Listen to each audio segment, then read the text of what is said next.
मेरे सभी संत भाइयों को साहेब गुरु सतनाम। बोल दो परम पूज्य बाबा गुरु घासीदास की जय। बोल दो सतनाम पुरस्पिता की जय। ये संतों, हर वीडियो के समान इस वीडियो में भी परम पिता सदगुरु बाबा गुरु घासीदास के उस अमृतवाणी के बारे में बात करेंगे, जिसके माध्यम से सदगुरु बाबा ने पूरे मानव समाज और पूरे संत समाज को सत्य का ज्ञान और सत्य का संदेश देने के लिए सतत तत्पर रहे। तो बाबा जी ने अपनी इस अमृतवाणी में कहा कि पर नारी को माता जानो। गुरु जी ने पर नारी को माता जानने के लिए कहा।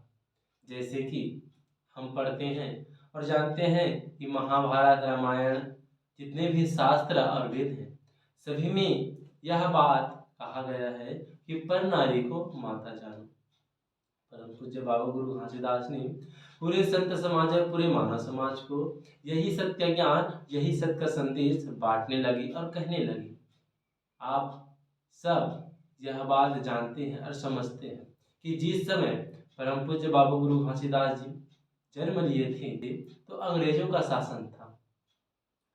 उस समय अंग्रेजों का शासन था, जिस कारण से जो गांव में निवास करते थे व्यक्ति, उनको बताने के लिए, समझाने के लिए कोई व्यक्ति नहीं था, ना कोई संत था, ना कोई साधु था।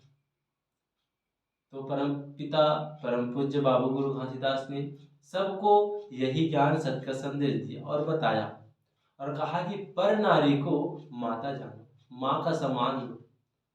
हम सभी जानते हैं और समझते हैं कि सतयुग में एक ही था, राक्षस के समान, जो दूसरे नारी को अपनी गंदी दृष्टि के साथ उसे नष्ट करने या भोग के कारण उसे छल के माध्यम से प्राप्त करना चाहता था। वही द्वापर में हुआ और वही त्रेता में हुआ। लेकिन इस कलयुग में गुरु जी ने कहा कि हे मानव, इस कलयुग में इतने व्यभिचार पुरुष हैं, इतने वैभी वर्ग के पुरुष हैं जो पर नारी को माता के समान दर्जा नहीं देते। गुरु जी ने कहा कि हे संतों, अगर आपके मन में पर नारी को माता का सम्मान नहीं दे सकते तो आपका जो चाची है, बुआ है, बहन है, माँ है, अगर आप इस बात को समझ नहीं पा रहे हो, और यह बात सिर्फ पुरुषों के लिए नहीं है, माताओं के लिए भी है, जो माताएं पर पुरुष को नहीं समझते और नहीं जानते। तो गुरु जी ने कहा कि पुरुष वर्ग के व्यक्ति स्त्रियों को माता के समान जाने, पर नारी को माता जाने। और गुरु जी ने कहा कि जो माताएं हैं वो पर पुरुष को पिता के समान समझे। आपका इस संसार में सिर्फ एक पुरुष होगा, आपका एक पति होगा, आपका एक पत्नी होगा। आप अपने आप को उस अंधकार में, दुनिया में न डूबो। बाबा जी ने रतनपुर के एक तालाब के किनारे पेड़ के नीचे में यही सत्य का ज्ञान पूरे मानव समाज और पूरे संत समाज को दे रहे थे। तभी वहां पर रतनपुर की राजकुमारी वहां पर आती है और सत्संग के माध्यम से जुड़ जाती है। क्योंकि जब बाबा जी सत्संग कर रहे थे तो गुरु की उस वाणी को सुनकर व्यक्ति, दूर दूर से व्यक्ति गुरु की उस सत्संग में शामिल होते थे। गुरु जी जहाँ पर बैठे थे वहां पर 1 से 2 से 3 से 4 से धीरे धीरे कर हजारों में व्यक्ति सम्मिलित हो गए। तो वहीं पर रतनपुर की राजकुमारी आई और कहा, अपने मन में कहा कि काश ऐसे ही महापुरुष मेरा पति हो जाता। गुरुजी उसके बात को सुन रहा था, क्योंकि बाबा जी अंतर ज्ञानी थे, जो सभी के मन के बात को जान लेते थे, समझ लेते थे। लेकिन फिर भी बाबा जी कभी यह नहीं कहते थे कि आप यह सोच रहे हो, कि आप यह कह रहे हो, आपके कहने का अर्थ यह गलत है, कभी नहीं कहते थे। बाबा जी तो सभी के मन की बात को जानते थे, समझते थे, लेकिन वह बयान नहीं करते थे कि आप यह कह रहे हो। गुरु जी अनजान की तरह रहते थे, क्योंकि परमपिता सदगुरु बाबा को मालूम था कि अगर चमत्कार दिखाऊंगा तो व्यक्ति मेरे चमत्कार से मेरे से प्रसन्न होंगे, ना कि मेरे ज्ञान से। महात्मा बुद्ध ने यही भी कहा कि चमत्कार के पीछे मत भागो।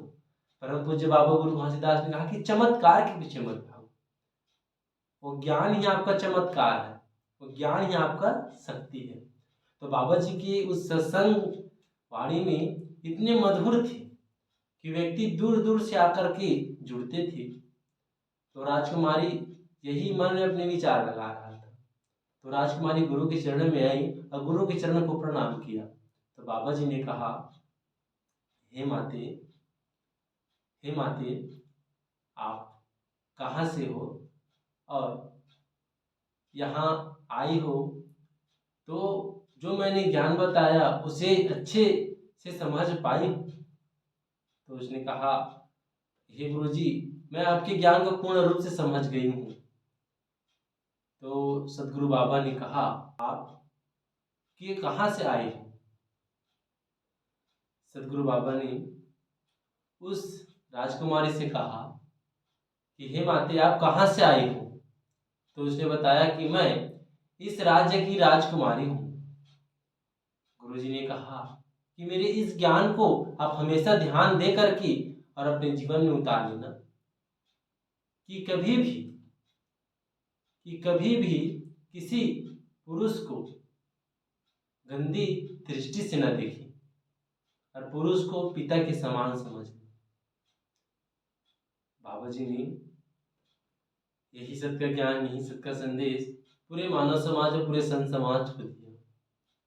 और गुरु की इस वाणी को सुनकर जो राजकुमारी थी वह अति प्रसन्न हुआ कि गुरुजी, मेरे मन में यही विचार चल रहा था और आपके सत्संग के माध्यम से, उस ज्ञान के माध्यम से, उस समृद्ध रूपी ज्ञान के माध्यम से मेरे मन के सभी गंदे विचार धुल गए।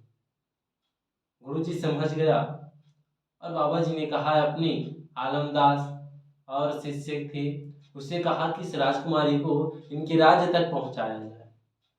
तो गुरुजी के इस वाणी को सुनकर आलमदास उनके शिष्य राजकुमारी को उनके राज्य तक पहुंचाने जाने लगा और गुरुजी आगे सत्संग करने के लिए चले गए। इस प्रकार परम पिता परम पूज्य बाबा गुरु घासीदास ने कहा कि पर नारी को माता जानो, और इसके माध्यम से गुरुजी ने पूरे मानव समाज और पूरे संत समाज को बताने का, समझाने का प्रयास किया।